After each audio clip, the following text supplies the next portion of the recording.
Apple Watch Ultra 2, certaines commandes livrées au début novembre au mieux. Piece of cake. L'iPhone Infinity, si, non. L'iPhone va traduire au doigt et à la voix. Gros arrangement entre Google et Apple. Jeudi 14 septembre 2023. Elie Abitbol. Benjamin Vincent. La quotidienne iWeek, épisode 457. Bonjour à tous. J-1 avant l'ouverture des précommandes pour les nouveaux iPhones de la gamme 15, avant leur arrivée à partir du 22 septembre.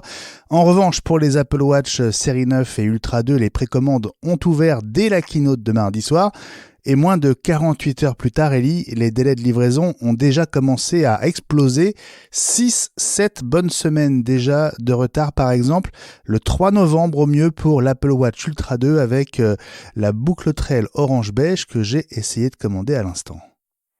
Et oui, ça c'est le problème quand on a ouvert les précommandes un peu plus tôt que d'habitude, donc les gens se sont précipités dessus forcément. Petite astuce quand même qui peut aider certains clients, c'est que les magasins qui s'approvisionnent auprès de grossistes comme les APR et aussi comme certains retailers sont livrés par des quantités qui ont déjà été allouées aux grossistes. Donc celles-là ne sont pas en rupture de stock parce que pour l'instant personne n'a pu les commander et personne n'a pu les recevoir. Donc, ça veut dire que les premiers jours ou dès demain soir ou demain dans la journée, lorsqu'il y aura les précommandes officielles chez nous et chez les autres, chez nos confrères, il y a des Apple Watch de beaucoup de modèles et beaucoup de couleurs qui seront disponibles. Mais il n'y en aura pas beaucoup, forcément, puisqu'Apple va nous livrer ce qu'ils voudront nous livrer. Donc, mais en tout cas, pour l'instant, on ne peut pas dire qu'il y ait des délais puisqu'on n'accepte pas les commandes avant demain. Voilà, petite astuce. Et l'arrivée des Apple Watch, c'est aussi le 22. Absolument. Donc il faut venir le 22. Non, mais celles qui sont réservées seront là avec une étiquette au nom du client qui les aura précommandées. Ça, il n'y a aucun souci. Mais ceux qui en voudront, ça dépendra des stocks. Si Apple nous en envoie beaucoup, on aura du stock. Ça n'a rien à voir avec des Apple Watch, mais je crois qu'on a passé la plus grosse commande d'iPhone de notre histoire. C'est qu'on y croit, hein, vraiment. L'une des bonnes nouvelles arrivées avec la gamme iPhone 15 concerne leur réparabilité et notamment l'accès au fameux panneau arrière en verre dont le remplacement coûte un bras avec la série iPhone 14, Elie. Oui, absolument. En fait, tout ce qui était Pro, l'ensemble des Pro en 14 était indémontable. Apple a lancé une expérience, pas au début, mais au fur et à mesure de l'année, on a reçu des 14 qui ressemblaient aux 14 d'avant, mais qui étaient beaucoup plus facilement démontables. En fait, ils ont changé la fabrication de l'appareil sans qu'on le sache. Tu sais que de temps en temps, il y a des choses, alors on sait parce qu'on reçoit une note technique ou un nouveau guide de dépannage, etc. Donc, on l'a pas su du tout, ça. Mais on n'en a jamais parlé. Je pense que mes techs le savaient, mais moi-même, je ne leur avais pas posé la question. Moi, j'ai appris ça en lisant l'info et je suis allé leur demander. Et effectivement, le 14 était plus facilement ouvrable côté face arrière. Et donc, après, là, maintenant, ils l'ont étendu à l'ensemble de la gamme 15 et 15 Pro dès le départ. Voilà les petits secrets. Mais tu sais, il y en a d'autres. Hein. Il y en a d'autres. On parlera des AirPods peut-être un jour, mais Apple nous cache des choses toujours. Est-ce que ça veut dire que ce sera du coup effectivement moins cher avec la gamme 15 ? Alors, la pièce sera peut-être pas moins chère, mais la main-d'œuvre qu'on facture aussi. Si on passe 1h30 pour démonter, remonter le téléphone pour pouvoir changer la face arrière, forcément, on la facture. Si on met 20 minutes, c'est beaucoup moins cher en main-d'œuvre. La pièce elle-même, je ne sais pas. Faut que j'interroge la base de données Apple, voir s'ils ont déjà mis les pièces détachées iPhone 15 et on pourra en parler. Mais en tout cas, globalement, la réparation coûtera moins cher, puisque rien que la main-d'œuvre en moins, ça sera forcément moins cher. Voici l'iPhone Infinity, présenté par un Tim Cook plus vrai que nature. Oui, c'est un coup de buzz orchestré par des activistes de la cause environnementale sur le site actdifferent.net. Est-ce que tu es allé voir, Elie, cette vraie fausse keynote ? Écoute, oui, je l'ai regardé rapidement. La première chose que je peux dire, c'est quand même vachement bien fait. Donc, il y a des mecs qui passent du temps pour faire des choses, alors pour des causes auxquelles ils croient. Mais j'ai vu leur proposition d'iPhone Infinite avec ce message du faux vrai Tim Cook. C'est le dernier iPhone que vous achèterez et c'est le dernier iPhone qu'on fabriquera comme c'est beau. Ça veut dire aussi, OK, on peut étendre ça au reste de l'industrie, et puis après, il n'y aura plus d'économie, hein, parce que, encore heureux qu'il y a de la tech, que des gens achètent des produits, que ça génère des revenus, que ça génère des emplois. Apple, on peut critiquer tout ce qu'on veut, mais tu as bien vu dans la keynote à quel point eux sont focusés sur tout ce qui est préservation de la planète, économie net zéro pour toute la fabrication, y compris leurs sous-traitants. C'est-à-dire que quand ils ont des sous-traitants qui ne sont déjà pas engagés, c'est Apple qui paye et qui compense pour le carbone, par exemple, qu'une boutique comme la nôtre qui ne reçoit pas d'électricité verte, parce que pour l'instant, c'est pas possible, hein, Apple paye pour nous, sans nous le dire d'ailleurs, une taxe carbone pour nous et pour certains autres fournisseurs dans des pays qui ne sont pas aussi avancés que les États-Unis. Donc, leur faire un procès à eux qui sont vraiment à la pointe des efforts et de la lutte. Tu as vu qu'il n'y a pas eu une présentation produit dans la keynote où il n'est pas insisté sur le bilan carbone, sur le recyclage des matériaux, avant, après, etc. Donc, j'ai trouvé ça très dommage parce que Apple, aujourd'hui, emploie des centaines de milliers de personnes. Ils font vivre un écosystème de plusieurs millions de personnes et ils génèrent au niveau des impôts, au niveau de tout ce qui tourne autour de cette économie, une partie incroyable de l'économie mondiale. Si on écoutait les écolos extrémistes, hein, je ne critique pas l'écologie en tant que telle, mais certains extrémistes, on roulerait tous à cheval dans des chariots en bois et on mangerait ce qu'on arrive à cultiver dans notre jardin. OK, mais alors là, l'économie mondiale, derrière, qu'est-ce qu'on en fait?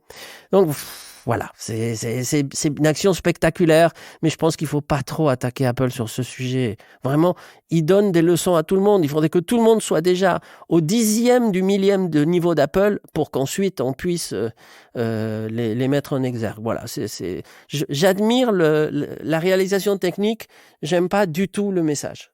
Bon, et l'idée avec donc cette vraie fausse keynote, c'est d'appeler à un iPhone qui serait upgradable et réparable à l'infini, un peu à la manière de ce qu'est le Fairphone déjà aujourd'hui. C'est ça, et qu'on n'aurait pas besoin de racheter tous les ans ou tous les 2 ans, etc.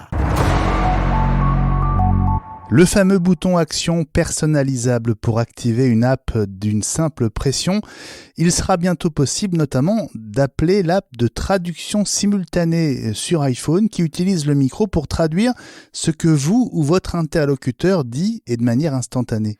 Oui, mais pas tout de suite. Parce qu'en fait, quand on lit un peu en détail cet article, ça fait partie des choses qui seront possibles au courant de l'année, espérons dans quelques semaines, mais ça pourrait être quelques mois, puisque en fait, c'est une utilisation du bouton pour programmer donc une sorte de raccourci qui serait intégré au système, mais qui fait appel à des choses comme le micro, le haut-parleur pour prononcer, des choses comme ça, qui n'étaient pas forcément prévues dès le départ. Donc ça veut dire qu'Apple doit un peu travailler les API du système pour permettre à cette action d'utiliser ces périphériques qui n'étaient pas au départ prévus pour faire ça. Il y a des tas de choses qu'on va pouvoir faire avec ce bouton. Il y a une liste qui n'est pas exhaustive, hein, qui commence à sortir. Donc, il y a déjà plus d'une quinzaine de choses qu'on va pouvoir faire avec ce bouton. Alors, j'ai bien compris que quand on fait un appui long, ça passe de silencieux en mode normal. Mais comment est-ce qu'on choisit parmi les 15? Ça, j'ai pas encore bien compris. Il faut qu'on en choisisse un, mais ça veut dire qu'à chaque fois qu'on appuie, ça sera celui-là parce que c'est notre favori, ou alors il faudra le programmer à chaque fois qu'on veut l'utiliser, ce qui du coup le rend moins attractif, puisque si à chaque fois qu'on veut faire une fonction, il faut la programmer, bah autant la faire. Hein. Donc ça reste à être démontré. L'histoire du bouton, alors pour la traduction, c'est une très bonne idée parce que évidemment, quand on part en voyage, on peut le dire, bah là, je pars une semaine dans un pays où je ne parle pas la langue. Clac, je l'active.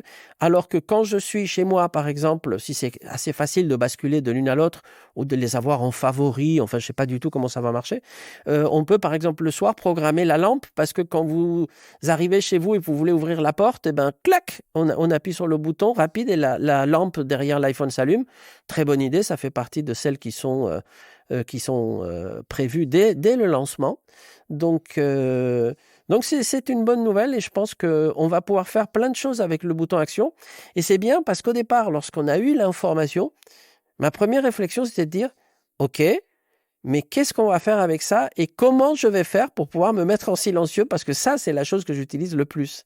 Donc, on a eu une réponse et donc on va toujours pouvoir le faire. Donc, je suis rassuré.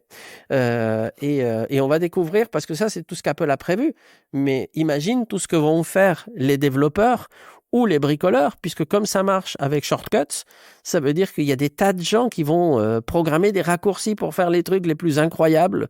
Et je pense qu'on en parlera régulièrement dans nos émissions pour vous dire quel est l'état de l'art ou quel est presque le raccourci du mois ou de la semaine. Donc, on vous donnera cette information au fur et à mesure qu'on l'aura. Et puis, aux États-Unis, le procès de Google autour du monopole de son moteur de recherche, monopole pour lequel Google aurait payé ses concurrents potentiels dont Apple. En 2014, un tribunal américain avait cité le montant d'$1 milliard par mois de commission pour faire de Google Search le moteur de recherche par défaut des appareils Apple.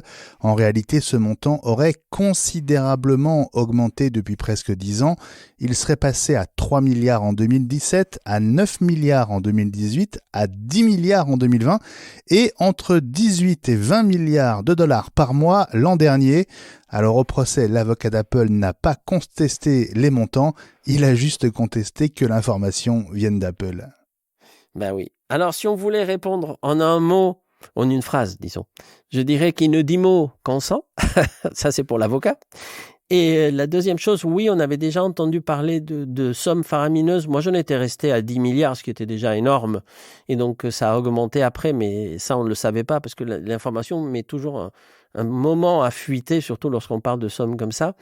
Du coup, je comprends mieux pourquoi Microsoft veut absolument que Bing soit le moteur de recherche alternative. Hein. Donc, t'as raison. Il y a une économie. La quotidienne iWeek Reviens demain.